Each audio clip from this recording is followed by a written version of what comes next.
Yeah, listener, first of all, let me say this. This is no opinion on Gilbert Burns. I think he's had a great career. I think it's been a lot of fun.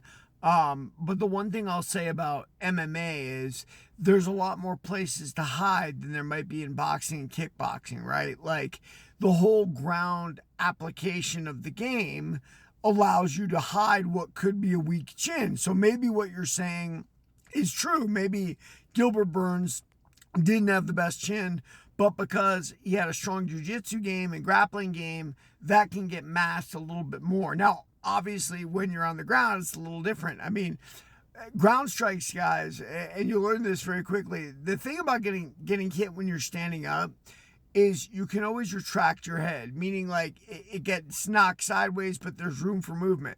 The problem with the ground is when your head's on the ground and someone punches you, your head's not moving, right? And so the impact is a lot greater. It's why the ground and pound knockouts are so absolutely devastating in MMA. Now, that having been said also, and this is interesting when you juxtapose it against a sport like boxing, because the gloves are bigger, because there is always a retraction, if you will, of the head, the damage is greater, right? In MMA, you get caught, and look, you may get caught in boxing too, but you can recover. And so there's nothing more dangerous than a guy with a really good chin that, gets in war after war after war. And I think Muhammad Ali is reflective of that. Then he lands up with Parkinson's or something. In MMA, you get tagged. You can't survive that 2-3 seconds it takes to recover before the referee jumps in and stops the fight. And of course, that is actually healthier for the fighter. And there you go back to all the misconceptions, like, the idea in boxing, oh, you should wear headgear, oh, you should wear bigger gloves, all these things, that actually doesn't protect you anymore. It makes it maybe less damaging for the second, but in the long run, even more damaging.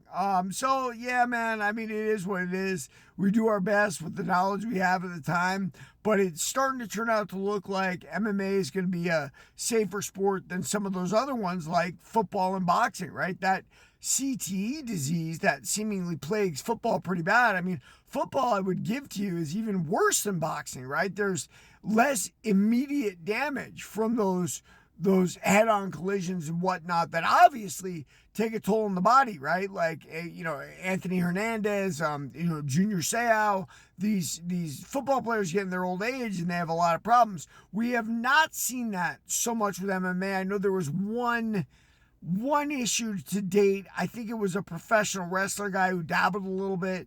I don't remember his name exactly, so I don't want to throw anything out here. But yeah, we haven't seen that yet in MMA, and I think the reason why is the rule set and the little gloves. But yeah, there you go. Everybody like and follow for more on the Fight Game.